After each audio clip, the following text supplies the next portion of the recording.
네, 여러분 안녕하세요. 오늘 저와 함께 공부할 작품은요, 김수영의 파바카에서라는 작품입니다. 자, 김수영 시인이라고 하면은 제가 그 전 강의에서부터 계속 강조한 1960년대의 대표 시인이자 현실 참여시를 쓴 혁명의 시인이다, 이렇게 이야기를 할 수가 있다고 누누이 얘기를 해왔죠. 그래서 이 김수영의 파바카에서도 김수영의 가장 대표작들 중에 하나인 시입니다. 1960년 자유문학이라는 곳에서 이제 출전이 됐고요. 1960년이라고 말하면 이 시기가 바로 이 4.19 혁명을 기점으로 하는 시기였죠. 그래서 이 김수영이라는 인생에서 4.19 혁명이라는 이 현대사적 사건이 바로 이 시인의 시적 경향을 결정짓는데 정말 중요한 역할을 했다. 이렇게 우리가 이제 계속해서 반복해서 공부를 하고 있는데요. 이 김수영의 파바카에서를 이제 설명하기 전에 김수영 시인에 대한 간략한 이야기를 하자면, 김수영 작가는요, 전위적 모더니즘 작가라고 할 수 있습니다. 우리가 모더니즘 하면 1930년대를 떠올리기 쉬운데요. 1960년대도 이제 모더니즘 계열인데 조금 더 현대적인 그런 모더니티적인 것이 있었고, 김수영 시인 같은 경우는 모더니즘에 또 정말 이 혁명적인, 그러니까 현실적이라는 리얼리티까지 있었던 그런 시인입니다. 그래서 이 김수영 시인이 본인의 시 세계에 누누이 얘기했던 게 바로 이제 사랑의 혁명이라고 볼 수가 있습니다. 김수영 작가 하면은 현실 참여적인 시를 썼기 때문에 오히려 이런 보편적인 감정인 사랑이나 이 서정과는 굉장히 동떨어져 있지 않나라는 생각을 할 수 있지만, 사실은 이 김수영이 우리가 지금 굉장히 부정적인 현실 상황에 처해 있잖아요. 근데 이 부정적인 현실을 우리가 극복하고 진정으로 해방이 되는 길은 사실은 사랑이 유일하다, 이렇게 얘기를 했습니다. 왜냐하면 이 사랑이란 속성 자체가 이 내가 아닌 다른 사람, 타자라고 하죠. 타자를 긍정하는 거고요.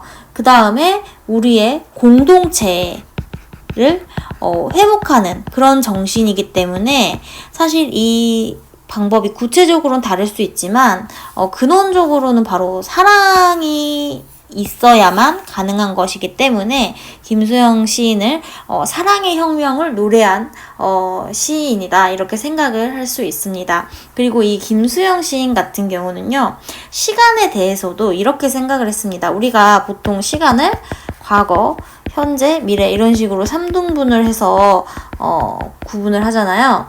근데 이 김수영 시인은 이런 일반적인 개념에서 깨어나서, 왜 모더니티를 추구한 모더니즘 작가라고 했잖아요. 나의 현재 속에서 뭐 혁명이라던가 새로움이라던가 자유라던가 양심을 추구하기 위해서는 일상 속에서 어떤 강렬함이라던가 각성, 이런 것들의 사건이 필요하다라는 그런 이야기를 했습니다. 그래서 이 독자들이 어떤 강렬함과 어떤 일상에 대해서 각성하기 위해서 어떤 것이, 바로 이 시라는 것이, 또는 문학이라는 것이 이 독자들의 생각을 각성해서 이 미래인 혁명과 새로움과 자유, 양심을 추구하도록 촉구해야 된다. 우리가 이런 혁명이라던가 새로움, 자유라던가 양심을 추구할 수 있는 유일한 방법이 바로 뭐다? 사랑이다, 이렇게 얘기를 했다고 이렇게 또 이해를 할 수가 있거든요. 그래서 이 파바카에서와 같은 작품은요, 사랑에 대한 이야기입니다. 그리고 또 이 파바카와에서 함께 읽어볼 시가 김수영이 또 1960년대에 발표한 제목이 사랑이라는 시가 있습니다. 이 사랑이라는 시는요, 고위 교과서에서도 찾아볼 수 있는 시입니다. 그렇기 때문에 우리가 이 사랑이라는 시와 이 파바카에서라는 시가 둘 다 사랑에 대해서 얘기를 하고 있고, 또 김수영이 같은 이야기를 하고 있기 때문에 함께 읽어보면 좋은 시고요. 그럼 본격적으로 김수영의 파바카에서를 한번 보도록 하겠습니다. 제가 이 파바카야서를 공부를 하다가 이 시적 화자가 있는 곳이 파밭이 있는 가장자리라는 뜻입니다. 근데 내가 생각했을 때 우리가 파밭을 얼마나 자주 볼까 이런 생각을 했어요. 이 파밭이라는 거는 농촌, 그것도 가장 서민들이 키우는 농작물이잖아요. 그래서 김수영의 이제 풀이라는 시에서도 풀의 연약한 속성 속에서 민중들의 어떤 강한 의지를 찾아내는 그런 내용이 나오는데, 이 파바카도 역시 그런 민중의식과 좀 통하는 게 아닐까라는 생각을 했습니다. 우리가 도시에서 삶을 살다 보면 정말 이 파가 심어져 있는 밭을 보기가 드문 것 같아요. 그래서 이 파바카에서 화자가 어떤 생각을 하고 어떤 것을 각성하는지 그것을 한번 보도록 하겠습니다.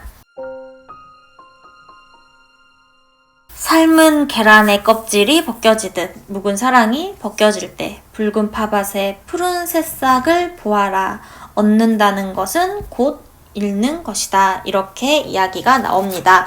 이 시의 특징을 먼저 얘기를 하자면요. 바로 이 비슷한 구조가 계속 반복된다는 것이 특징입니다. 우리가 어떤 내용을 볼 때 그 내용을 실현하는 건 바로 형식입니다. 그래서 문학에서는 이 내용과 형식이 유기적으로 연합되는 그런 모습을 많이 보여주는데요.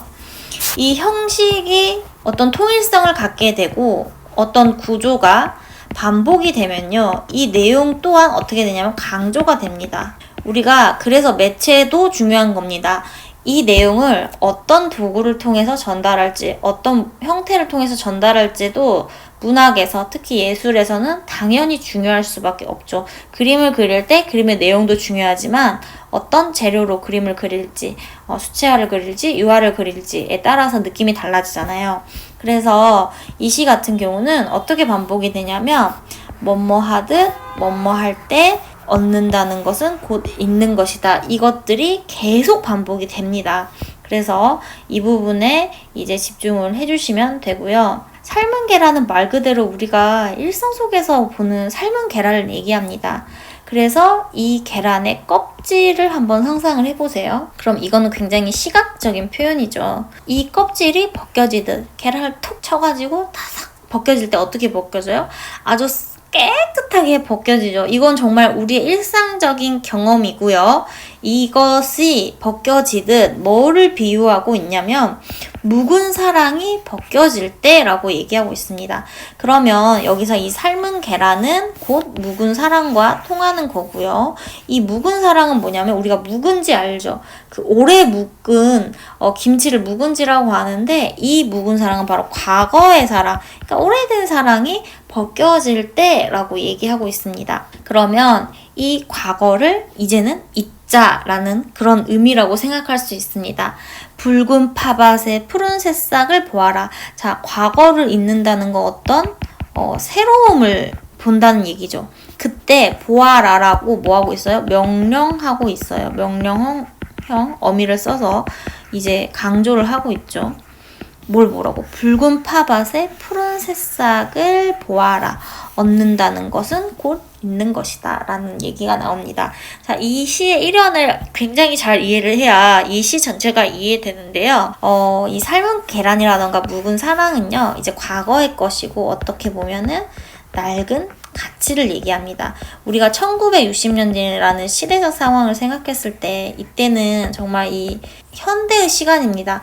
그래서 4.19 혁명을 기점으로 우리가 민주주의 또는 자유주의로 나아가는 거고, 그 전에는 독재 국가의 시대, 그 다음에 일제강점기의 시대, 그 다음에 6.25의 아픔, 이런 것들이 가득하죠. 그러니까 어떻게 보면 비극의 역사가 계속해서 왔습니다. 그러면 이 김수영 시인은 이 1960년대를 기점으로 우리가 어떤 거, 새로움을 추구해야 되고, 그 새로움은 바로 자유라던가 혁명이라던가 사랑, 이런 것이라고 생각을 할 수 있습니다.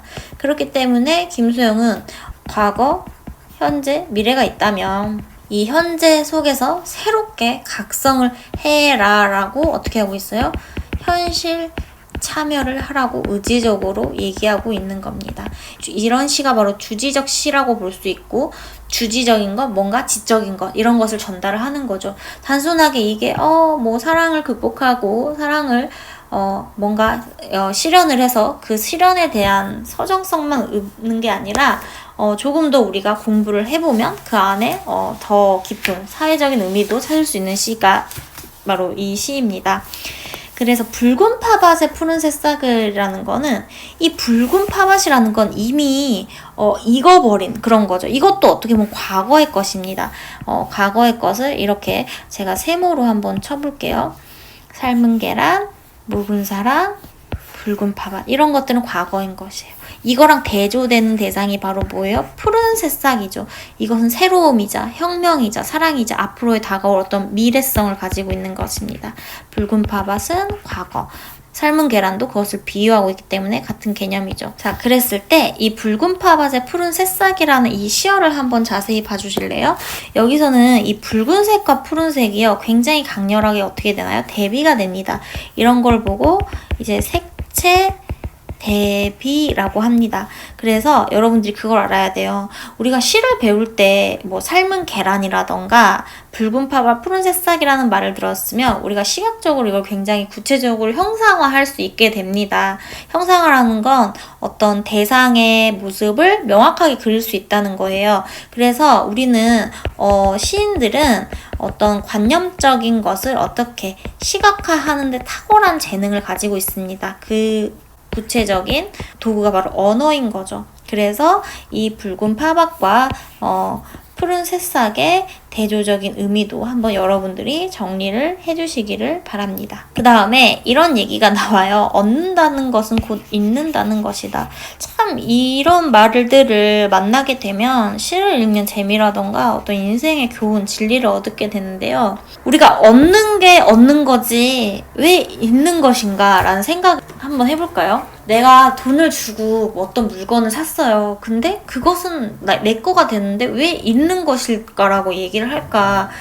이런 부분에서 이제 재미를 느낄 수 있다면 시를 공부할 수 있는 그런 맛이 생기는 것 같아요. 여기서 말하는 건요, 우리가 단순히 물건을 사고 팔고의 그런 개념이 아닙니다. 어떤 인생 전체에 대해서 우리가 생각해 볼 수 있는 여지가 있는 문구인데요. 어떤 것을 내가 얻어요. 예를 들면 방금 제가 돈을 주고 물건을 샀다는 걸 얘기를 하죠. 근데 내가 어떤 물건을 사게 되면 그것을 얻는 대신에 그 돈만큼의 가치의 다른 물건을 살 수 있는 기회를 잃게 되는 거죠. 우리가 인생은 이렇게 볼 수 있는 것 같아요. 내가 지금 어떤 사람을 만나서 사랑을 하고 있어. 하지만 그 과정에서 그 사람을 만나고 있기 때문에 다른 사람을 만날 수 있는 기회가 없는 거죠. 그 다음에 또 반대로 어떤 사람과 사랑을 하다 이별을 했어요. 지금은 아프고 이 사람을 잃어버린 것 같지만 사실 다르게 보면 또 새로운 사람을 만날 수 있는 기회를 얻은 것이 됩니다. 우리가 어떤 선택이라던가 우리의 삶 자체는 양면성이 있다고 봐요. 어떤 좋은 지위에 오르거나 나쁜 상황에 처해도 그 반대의 경우를 생각할 수 있거든요. 좋은 지위에 오르면 그만큼의 책임감과 의무감과 어떤 할 일이 생기기 때문에 뭐 다른 부분에서 소홀해질 수 있고, 그것은 어떤 것을 얻는 대신에 잃은 것이죠. 대신에 내가 뭐 낮은 지위에 있어서 어떤 뭐 돈을 적게 벌거나 생활이 조금 공공해지더라도 또 그것을 통해서 얻게 되는 어떤 자신의 깨달음이나 뭐 여유로움이 있을 수 있거든요. 그래서 이 얻는 것과 잃는 것은 모순적인 개념이지만 굉장히 동일하게 얻을 수 있는 그런 것이죠. 그래서 인생이라는 건 어떻게 보면 이런 식으로 생각하면 내가 어떤 상황에 처해 있고 어떤 것을 배울 때도 마찬가지인데, 내가 얻는 게 있으면 항상 잃는 게 있다, 잃는 게 있으면 얻는 게 있다, 이렇게 생각할 수 있는 사고의 전환이 필요한 것 같아요. 여기서 이런 것을 이제 문학에서는 모순이고, 또 이렇게 모순적인 거를 이제 역설적 표현이라고 합니다.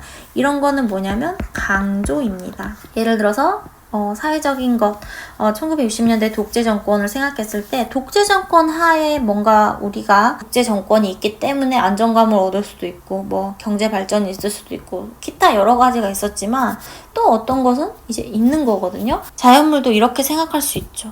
붉은 파밭에 익은 것들이 떨어져야 푸른 새싹들이 그 땅에서 새롭게 자랄 수 있잖아요. 그렇기 때문에 자연이라던가 인간이라던가 사회는 어둠과 이름의 이런 순환이 필요한 겁니다. 그것을 우리 독자에게 촉구하는 거고 각성시켜주는 겁니다. 자, 그 다음 2연을 볼게요. 먼지 앉은 석경 너머로 너의 그림자가 움직이듯 묵은 사랑이 움직일 때 붉은 파밭에 푸른 새싹을 보아라. 얻는다는 것은 곧 잊는다는 것이다. 1연을 제대로만 이해하더라도 이 2연의 구조가 이제 눈에 환하게 보입니다. 뭐뭐 하듯 뭐뭐 할 때 얻는다는 것은 곧 잊는 것이다. 이걸 계속 강조합니다. 먼지 앉은 석경은 뭐냐면 유리로 만든 거울을 얘기합니다. 거울 너머로 너의 그림자가 움직이든 묵은 사랑이 움직일 때. 자, 여기서도 이렇게 생각할 수 있죠. 이 묵은 사랑이라는 건 아까도 말했듯이 과거의 것이잖아요. 이 과거의 것에 비유하고 있으니까 이 너의 그림자 역시 언제를 얘기합니까? 과거를 얘기합니다. 그러면 이 너라는 거는 어떤 과거 속의 어떤 관념의 대상인 거죠. 내가 뭐하는 추억하는 대상이에요. 근데 이 그림자를 비추는 그 거울이 먼지가 앉았잖아.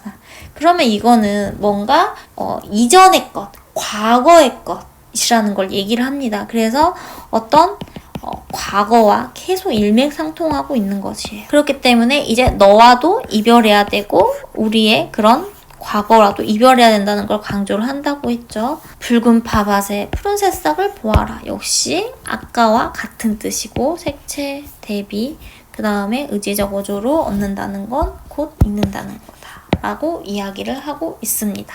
3연을 볼게요. 새벽에 준 조로의 물이 대낮이 지나도록 마르지 않고 젖어 있듯이 묵은 사랑이 뉘우치는 마음의 한복판에 젖어 있을 때 붉은 파밭에 푸른 새싹을 보아라. 얻는다는 것은 곧 잊는 것이다 라고 얘기를 합니다.